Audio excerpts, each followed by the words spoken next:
आज मैं आपको पेनक्रिस के बारे में पढ़ाऊंगा कि पेनक्रिस क्या होते हैं, इसका फंक्शन क्या होते हैं। इस वीडियो में मैं मुकम्मल डिटेल से समझाऊंगा।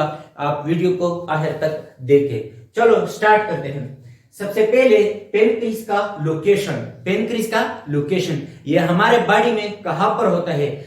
पेनक्रिस जो है ये हमारे बॉडी में एब्डामेन में होता है। एब्डामेन में कहां पर होते हैं? बिहाइंड योर स्टमक, आपके स्टमक के पीछे। नंबर 2, इसका लेंथ। पेनक्रिस का जो लेंथ है वो तकरीबन 6 इंच या इससे ज्यादा भी हो सकता है। शेप, पेनक्रिस का जो शेप है वो एक फिश की तरह होता है। एवरेज वेट, इसका जो एवरेज वेट होता है, एक एडल्ट मेल में इसका जो वेट है वो तकरीबन 70 ग्राम है और एक एडल्ट फीमेल में इसका जो वेट है वो तकरीबन 66 ग्राम है। नेचर, इसका नेचर क्या है? ये नेचुरली ये हेटेरोक्राइन ग्लैंड है।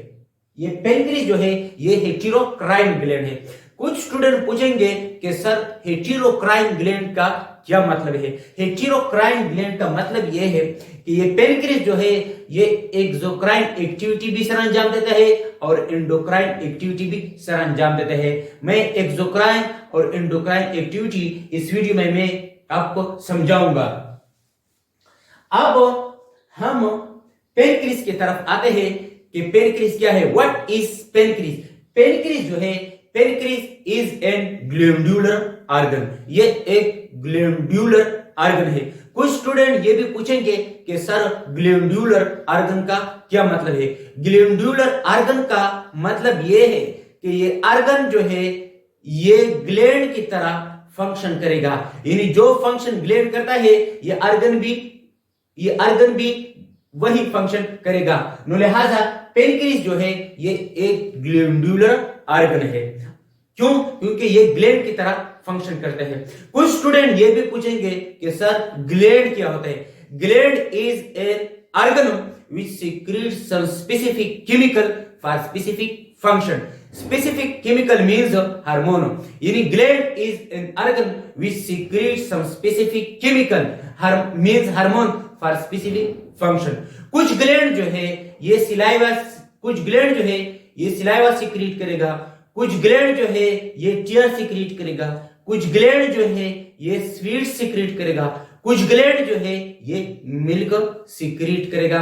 अब कुछ स्टूडेंट ये भी पूछेंगे कि सर ग्लैंड और ऑर्गन में क्या फर्क है? ग्लैंड जो है ये स्पेशलाइज्ड सेल होते हैं which always secrete some substances और ऑर्गन जो होता है ये ग्रुप ऑफ टिश्यू होता है जो एक खास फंक्शन सरंजाम देते हैं। ग्लैंड ऑलवेज सीक्रेट सब्सटेंसेस, यानी ऑल ग्लैंड सीक्रेट सब सब्सटेंसेस। जितने भी ग्लैंड होते हैं वो सब्सटेंस सीक्रेट करते हैं, but not all the organ secret always substances. लेकिन ऑर्गन जो है, सारे ऑर्गन जो है वो सब्सटेंसेस सीक्रेट नहीं करते। अब हम पेनक्रिस की तरफ आते हैं। पेनक्रिस के अंदर जाएंगे कि पेनक्रिस किस चीज से बना हुआ होता है।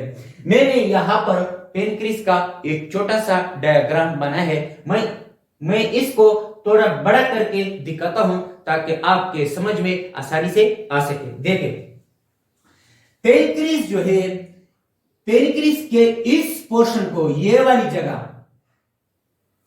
इसको हम, इन जगहों को हम बोलते हैं एसिनाई। एसिनाई जब जमा होती है तो हम इसको एसिनाई, सिंगल को हम एसिनस बोलते हैं।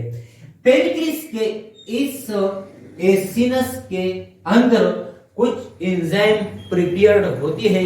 किसके लिए?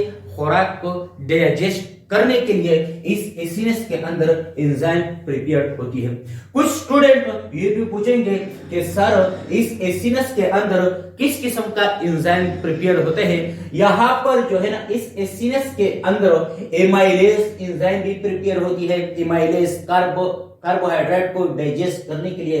यहाँ पर ट्रिप्सिन एंजाइम भी प्रिपेयर होती है, किसको? प्रोटीन को डाइजेस्ट करने के लिए। यहाँ पर लाइपेज एंजाइम भी प्रिपेयर होती है, किसके लिए? फैट को डाइजेस्ट करने के लिए। अब देखें, जब स्टमक से फूड या खुराक को इस स्मॉल इंटेस्टाइन के थ्रू आता है, तो ये पेनक्रियास जो है, ये यहाँ पर जो एंजाइम प्रिपेयर होते हैं, तो ये पेनक्रियास जो है ये अपने एंजाइम इस डक्ट के जरिए कहां पर छोड़ देता है? स्मॉल इंटेस्टाइन के अंदरूनी सतह पर छोड़ देता है। क्यों? खुराक को डाइजेस्ट करने के लिए ये पेनक्रियास जो है ये अपने एंजाइम इस डक्ट के जरिए स्मॉल इंटेस्टाइन के अंदरूनी सतह पर छोड़ देता है ताकि खुराक को डाइजेस्ट करे। अब देखें, कुछ स्टूडेंट पूछेंगे कि सर डक्ट का क्या मतलब है? डक्ट कुछ भी नहीं है, एक रास्ता होता है या एक दरवाजा होता है जिस पर से ये आर्गन या जिस पर से ये पेनक्रियास जो है ना अपने एंजाइम को छोड़ देता है। कहां पर? स्मॉल इंटेस्टाइन में। अच्छा, एक और बात हो, ये पेनक्रियास जो है ये स्मॉल इंटेस्टाइन के ड्यूडेनम के पोर्शन पर जुड़ा होता है, यानी ये पेनक्रियास जो स्मॉल इंटेस्टाइन के जिस पोर्शन पर जुड़ा होता है उस स्मॉल इंटेस्टाइन के उस पोर्शन को ड्यूडेनम बोलते हैं। अब देखें, इसको देखें, डक्ट कुछ भी नहीं होता है, एक रास्ता होता है। जब ये पेनक्रियास जो है ये अपने एंजाइम इस स्मॉल इंटेस्टाइन के अंदरूनी सतह पर छोड़ देता है, तो इस एक्टिविटी को हम बोलते हैं एक्सोक्राइन एक्टिविटी। क्यों? क्योंकि इस पेनक्रियास ने डक्ट के जरिए, डक्ट के थ्रू एंजाइम छोड़ दिया, लिहाजा इस किस्म की एक्टिविटी को जो डक्ट के जरिए होता है, इस किस्म की एक्टिविटी को हम बोलते हैं एक्सोक्राइनो एक्टिविटी, और इस डक्ट को हम बोलते हैं पेनक्रियाटिक डक्ट। अब देखिए, इस एसिनस के बाहर जो नुक्ते आपको नजर आते हैं, यहां पर ये छोटे छोटे नुक्ते जो आपको नजर आते हैं, ये क्या है? ये क्लस्टर ऑफ सेल है, सेल का गुच्छा। यहां पर भी है, यहां पर भी है, यहां पर भी है, यहां पर भी है, लेकिन ये इस पेनक्रियास के वेट के तकरीबन 2% होते हैं, इंतहाई छोटे छोटे होते हैं। ये वाले ये सारे क्लस्टर ऑफ सेल है। Cluster of cell means cell के गुच्छे होते हैं, और इस क्लस्टर ऑफ सेल को हम नाम देते हैं islet of Langerhans. Islet of Langerhans. कुछ स्टूडेंट पूछेंगे कि सर इस क्लस्टर ऑफ सेल को हम आइलेट ऑफ लंगरहांस क्यों बोलते हैं? आइलेट ऑफ लंगरहांस इसलिए बोलते हैं, ये क्लस्टर ऑफ सेल जो है ये एक साइंटिस्ट था लंगरहांस, इसने इसको डिस्कवर किया है। कुछ स्टूडेंट ये भी पूछेंगे कि सर आइलेट का क्या मतलब है? आइलेट कुछ भी नहीं है, क्लस्टर ऑफ सेल जो है इसको हम बोलते हैं आइलेट। क्लस्टर ऑफ सेल का नाम जो है ये आइलेट है, लिहाजा इस क्लस्टर ऑफ सेल को हम बोलते हैं आइलेट ऑफ लंगरहांस। अब इस क्लस्टर ऑफ सेल को मैं थोड़ा बड़ा करके दिखाता हूं।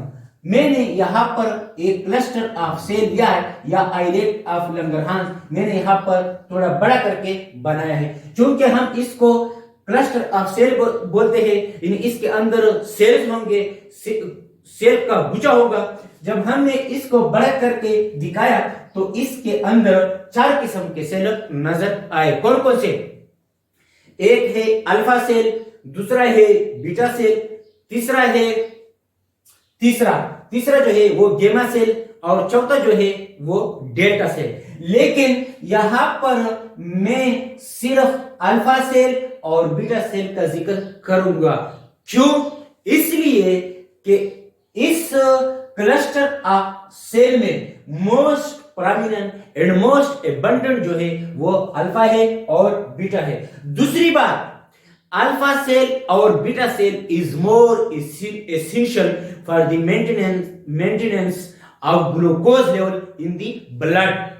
तो लिहाजा ये बाहर वाले जो सेल है ये क्या है? अल्फा सेल, और ये एक हार्मोन सीक्रेट करेगा, उस हार्मोन्स को हम बोलते हैं ग्लूकागॉन। जो अंदर वाले हैं इसको हम बोलते हैं बीटा सेल, और ये एक हार्मोन से क्रिएट करेगा जिसको हम बोलते हैं इंसुलिन। अब देखें तो ये अल्फा सेल और ये बीटा सेल, ये अपने, चूंकि ये यहां पर होते हैं, मैंने इस यहां पर थोड़ा बड़े करके बनाया, तो लिहाजा ये अल्फा सेल और ये बीटा सेल अपना हार्मोन जो है ब्लड में छोड़ देता है, इंटरस्टिशियल फ्लूइड के थ्रू यहां पर अपना हार्मोन छोड़ देता है। किसमें? ब्लड में। अब देखें इस अल्फा सेल और बीटा सेल के साथ के पास कोई डक्ट नहीं है, कोई रास्ता नहीं है, बस उसको सिर्फ छोड़ देता है, डायरेक्टली ब्लड में छोड़ देता है, इसके साथ कोई डक्ट वगैरह नहीं है। तो इस किस्म के एक्टिविटी हो जिसके पास कोई डक्ट वगैरह नहीं होते हैं, डायरेक्टली छोड़ देते हैं, तो इस किस्म के एक्टिविटी को हम बोलते हैं इंडोक्राइन एक्टिविटी। क्यों? क्योंकि इसके पास कोई डक्ट नहीं है जिसके जरिए वो अपना हार्मोन छोड़ देते हैं, बल्कि ये डायरेक्टली इंटरस्टिशियल फ्लूइड के जरिए अपने हार्मोन ब्लड में छोड़ देता है। तो इस किस्म के एक्टिविटी को हम बोलते हैं इंडोक्राइन एक्टिविटी। अब देखें ये अल्फा सेल जो है ये ग्लूकागॉन हार्मोन सीक्रेट करेगा और बीटा सेल जो है ये इंसुलिन सीक्रेट करेगा। कुछ स्टूडेंट पूछेंगे कि सर ग्लूकागॉन और इंसुलिन का क्या फंक्शन है? मैं आपको बताता हूं। ग्लूकागॉन जो है ये ब्लड में ग्लूकोज के लेवल को बढ़ाता है, और इंसुलिन जो है ये ब्लड में ग्लूकोज के लेवल को कम कर देता है। अब कुछ स्टूडेंट पूछेंगे कि सर ये एक दूसरे के दुश्मन हो गए। नहीं, ये ग्लूकागॉन और इंसुलिन जो है ये दोनों बेहतरीन दोस्त है। Glucagon and insulin both collectively control the glucose level in the blood. ये ग्लूकागॉन और इंसुलिन ये एक दो बेहतरीन दोस्त है, और ये ब्लड में ग्लूकोज के लेवल को कांस्टेंट यानी नॉर्मल रखता है। अब फर्ज करें आपने रोजा रखा। जब आपने रोजा रखा तो आपने रोटी नहीं खाया। जब आपने रोटी नहीं खाया तो आपके ब्लड में या आपके बॉडी में ग्लूकोज का लेवल कम हो जाएगा। कुछ स्टूडेंट ये भी पूछेंगे कि सर ये कैसे? मैं आपको बताता हूं। जब आपने रोटी नहीं खाया तो आपने स्टार्च नहीं खाया। जब आपने स्टार्च नहीं खाया तो आपके बॉडी में ग्लूकोज, स्टार्च क्या है? स्टार्च कुछ भी नहीं है। जब आप ग्लूकोज को केमिकल बॉन्ड के जरिए जोड़ दिया जाए तो इनसे क्या बन जाता है? स्टार बनते हैं। लिहाजा रोटी में क्या है? रोटी में ग्लूकोज है। जब आपने रोटी नहीं खाया तो आपने ग्लूकोज नहीं खाया। जब आपने ग्लूकोज नहीं खाया तो आपके ब्लड में ग्लूकोज का लेवल कम हो जाएगा। अब देखें, जब ग्लूकोज का लेवल कम हो जाएगा तो ग्लूकागॉन क्या करेगा? ग्लूकागॉन उसको बढ़ाएगा, उसको इंक्रीज करेगा। क्यों? इसलिए कि ब्लड में ग्लूकोज का एक खास लेवल होना चाहिए, न उनसे ज्यादा होना चाहिए न उनसे कम। अब चूंकि आपने रोटी नहीं खाया, जब आपने रोटी नहीं खाया आपने ग्लूकोज नहीं खाया। क्यों? क्योंकि रोटी में सारा ग्लूकोज होता है, स्टार्च होते हैं। अब देखिए तो ग्लूकागॉन इसको क्या करेगा? इंक्रीज करेगा। किस तरह? तो ये ग्लूकागॉन जो है ये जाएगा कहां पर? लीवर में जाएगा। और लीवर में कहां पर जाएगा? लीवर में वहां पर हमारे साथ एक्स्ट्रा ग्लूकोज जो है वो ऑलरेडी स्टोर होता है। उस एक्स्ट्रा ग्लूकोज को हम ग्लाइकोजन का नाम देते हैं। क्या नाम देते हैं? ग्लाइकोजन का नाम देते हैं। और ये लीवर के अंदर स्टोर क्या होता है? क्यों? इस दिनों के लिए जब ब्लड में ग्लूकोज का लेवल कम हो जाएगा तो ये दोबारा ग्लाइकोजन ग्लूकोज में कन्वर्ट होगा। इस दिनों के लिए यहां पर लीवर में ग्लूकोज जो है वो in the form of glycogen में स्टोर हुआ होता है। जब ब्लड में कहीं पर ग्लूकोज की लेवल कम हो जाएगी तो ये ग्लाइकोजन दोबारा ग्लूकोज में कन्वर्ट होगा और ग्लूकोज के लेवल को बढ़ाएगा। तो अब क्या करेगा? तो ये ग्लूकागॉन जो है इसका ये काम है कि वो इस ग्लाइकोजन को जो लीवर में होता है वो इस ग्लाइकोजन को इसकी तोड़ फोड़ करके किस में कन्वर्ट करेगा? ग्लूकोज में।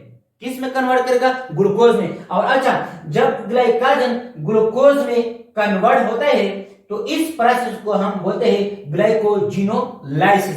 अब ग्लूकोज जो है ग्लूकागॉन जो है ये क्या करेगा, इस दौरान ये नॉर्मल सेल जो है इसको भी ग्लूकोज का आना बंद कर देता है। इस दौरान जिस दौरान ग्लूकोज की कमी आ जाती है ब्लड में, तो इस दौरान ये ग्लूकागॉन जो है नॉर्मल सेल को ग्लूकोज का आना क्या कर देता है, बंद कर देता है। कुछ स्टूडेंट ये भी पूछेंगे कि सर फिर यह ग्लूकोज का सेल के अंदर क्या काम है। बात सुने, हर सेल को एनर्जी चाहिए काम करने के लिए, और ये एनर्जी कहां से मिलता है, ग्लूकोज से। लेकिन जब ब्लड में ग्लूकोज का लेवल कम हो जाएगा तो ग्लूकागॉन यहाँ पर सेल के अंदर जो ग्लूकोज का आना होता है वो स्टॉप कर देता है। क्यों? क्योंकि ग्लूकागॉन को पता होता है कि तुम्हारे अंदर ऑलरेडी ग्लूकोज की कमी है, ऐसा ना हो कि ये ग्लूकोज का लेवल जो है वो हद से ज्यादा कम हो जाए, इस वजह से यहां पर स्टॉप कर देता है। ये था ग्लूकागॉन का फंक्शन। अब मैं आपको इंसुलिन का फंक्शन बताता हूं कि इंसुलिन क्या क्या ग्लूकागॉन ने इंक्रीज कर दिया। अब इंसुलिन क्या करेगा, देखें ये इंसुलिन है, मैंने यहां पर इंसुलिन का एक स्ट्रक्चर बनाया है। इसी तरह स्ट्रक्चर नहीं होते, बहरहाल मैंने ऐसे मजाक के लिए स्ट्रक्चर बनाया। तो ये इंसुलिन क्या करेगा, जब भी आपके ब्लड में ग्लूकोज का लेवल बढ़ जाए, कुछ स्टूडेंट ये भी पूछेंगे कि सर ग्लूकोज का लेवल किस तरह बढ़ेगा। फर्ज करें आपने बहुत ज्यादा मिठाई खाई, आपने बहुत ज्यादा स्वीट खाया, जिसकी वजह से ब्लड में ग्लूकोज का लेवल बढ़ गया, तो इंसुलिन क्या करेगा, इंसुलिन उसको कम करेगा नॉर्मल लेवल तक। क्यों? क्योंकि ब्लड में ग्लूकोज की एक नॉर्मल रेंज होना चाहिए। तो अब इंसुलिन क्या करेगा, इसको कम, इंसुलिन किस तरह कम करेगा, इंसुलिन जो है ये एक्स्ट्रा ग्लूकोज जो है ये कहां पर भेजेगा, लीवर सेल को, लीवर सेल यानी हेपेटोसाइट सेल को ये भेजेगा एक्स्ट्रा ग्लूकोज। लेकिन ये ग्लूकोज जो है हेपेटोसाइट सेल, या इस हेपेटोसाइट सेल का क्या मतलब, ये लीवर सेल, ये ग्लूकोज जो है ये खुद ब खुद इस हेपेटोसाइट सेल के अंदर नहीं जा सकता है। कौन जाएगा, ये इंसुलिन इसको वहां पर ले जाएगा। इंसुलिन क्या कर देता है, इंसुलिन इस हेपेटोसाइट सेल के ऊपर एक खास किस्म का प्रोटीन लगा देता है। मतलब ये कि इस ग्लूकोज के लिए रास्ता खोल देता है इस हेपेटोसाइट सेल के अंदर। अब देखें ये प्रोटीन जो है जो इंसुलिन ने यहां पर लगाया, इस प्रोटीन का नाम है ग्लूटोफोर यानी ग्लूकोज ट्रांसपोर्टर 4। ये प्रोटीन है, ये इंसुलिन ने यहां पर लगाई, किसके लिए, ताकि ग्लूकोज इस हेपेटोसाइट सेल के अंदर जाए और यहां पर क्या करे, स्टोर हो जाए। क्यों? क्योंकि इस ब्लड में ग्लूकोज का लेवल ज्यादा हो गया, इस वजह से एक्स्ट्रा ग्लूकोज यहां पर स्टोर करेगा। अब देखें, इसको हम बोलते हैं ग्लूटोफोर यानी ग्लूकोज ट्रांसपोर्टर 4। तो ये ग्लूटोफोर प्रोटीन जो है ये इंसुलिन किस तरह यहां पर लगा देता है, ये इंसुलिन यहां पर आ जाते हैं इस हेपेटोसाइट सेल के इर्द गिर्द। यहां पर इस हेपेटोसाइट सेल के ऊपर रिसेप्टर होते हैं, किसके लिए, इंसुलिन के लिए यहां पर रिसेप्टर होते हैं। और ये इंसुलिन जो है इस सेल के अंदर जीन को जगा देता है। यहां पर एक जीन होता है और उसका फंक्शन क्या है, ग्लूटोफोर प्रोटीन बनाना। तो ये इंसुलिन यहां पर आ जाता है और इस सेल के अंदर जीन को जगा देता है कि अब तू जा और ग्लूटोफोर प्रोटीन बना, यानी मतलब ये कि ग्लूकोज के लिए रास्ता बना। तो एक्स्ट्रा ग्लूकोज जो है ये इस लीवर के अंदर स्टोर हो जाएगा, किसके फॉर्म में, in the form of glycogen में। लेकिन इस लीवर के अंदर ग्लूकोज का स्टोर होना एक खास हद होता है। तकरीबन 125 ग्राम तक ग्लूकोज जो है ये लीवर में स्टोर होता है। अब आपने बहुत ज्यादा मिठाई खाई है, बहुत ज्यादा स्वीट खाई है, ग्लूकोज अब भी आपके कुछ ग्लूकोज यहां पर स्टोर हुआ, लेकिन आपके ब्लड में ग्लूकोज और भी ज्यादा है, लेकिन ये ग्लूकोज कहां पर जाएगा? ये ग्लूकोज जो है ये एक अनदर सेल में जाएगा। उस सेल का नाम है एडिपोसाइट सेल। एडिपोसाइट सेल आपने नाम सुना होगा, एडिपोस टिश्यू। तो ये एक्स्ट्रा कुछ ग्लूकोज यहां पर स्टोर हुआ और तो कुछ ग्लूकोज जो है ये इस एडिपोसाइट सेल में स्टोर होगा। किसके फॉर्म में?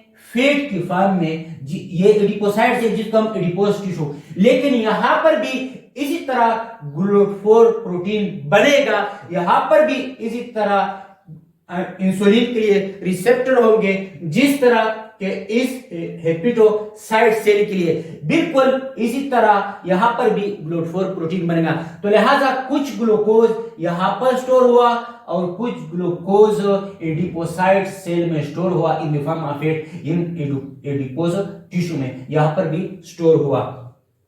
अब देखें, फर्ज करें अगर कोई कहे, फर्ज करें आपके बॉडी में इंसुलिन काम नहीं करता है तो क्या होगा?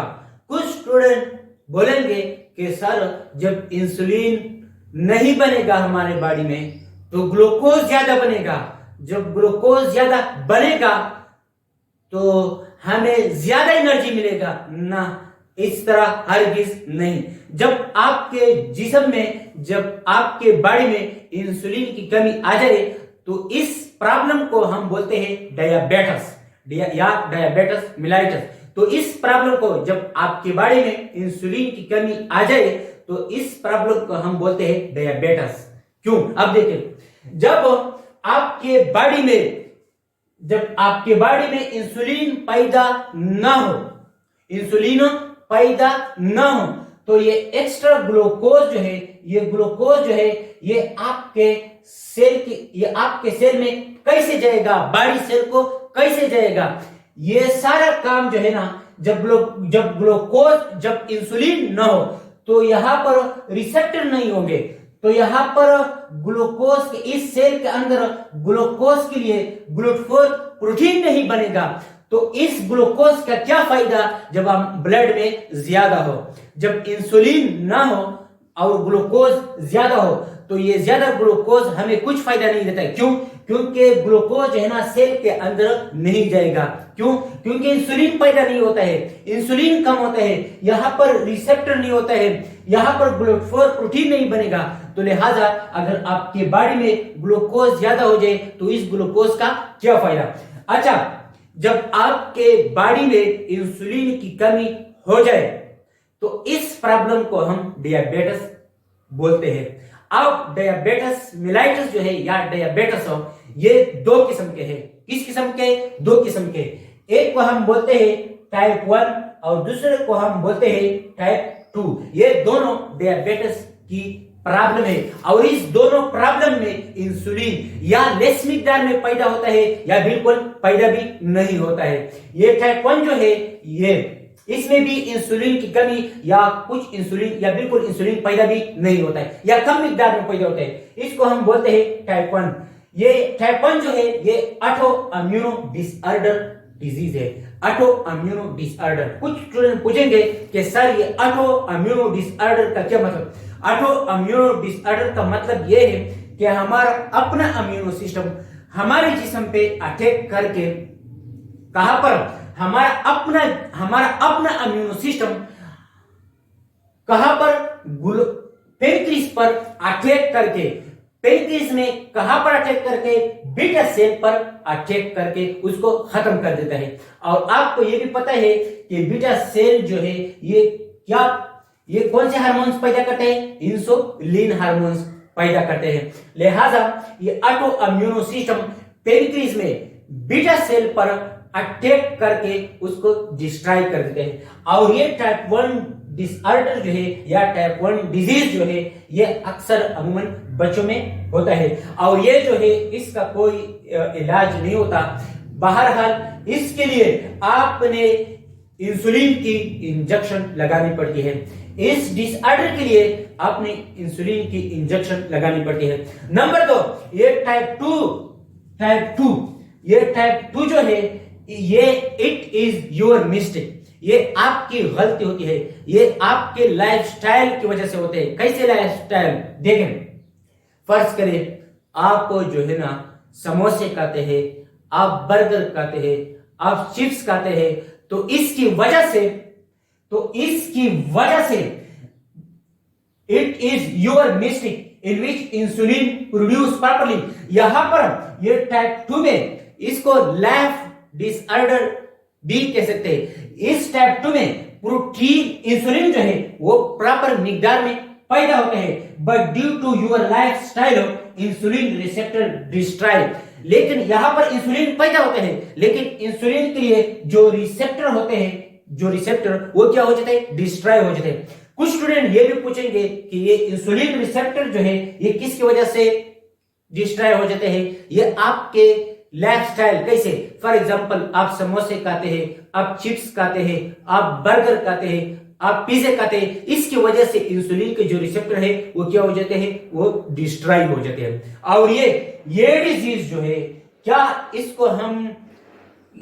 इस डिजीज को हम कंट्रोल कर सकते हैं? हाँ, ये आपके हाथ में है, ये आपके मिस्टेक की वजह से भी है, और ये डिजीज जो है आपके मिस्टेक की वजह से ये लग जाती है, और एहतियात करने से ये जो है ना ठीक भी हो सकता है। ये था डायबिटीज मेलाइटस। अब मेडिकल पॉइंट या मेडिकल एंट्री टेस्ट की वजह से इस टॉपिक से सवालात आते हैं। इसी वीडियो से ना या इसी लेक्चर से बहुत एंट्री टेस्ट के लिए सवालात आते हैं। किस किस्म के? इस किस्म के सवालात आते हैं कि Which is the primary target of glucagon? Glucagon का प्राइमरी टारगेट क्या होते हैं? ये लिवर सेल होते हैं। लिवर सेल के साथ आपके साथ कुछ और ऑप्शन भी दिए होते हैं। लिहाजा ये था पेनक्रियास के बारे में। मुझे उम्मीद है कि आपने इस वीडियो को एंजॉय किया होगा। अच्छा, मैंने यहाँ पर एक और एमसीक्यूज लिखा है, हाइपर ग्लाइसेमिक। कभी कभी क्वेश्चन आता है कि विच वन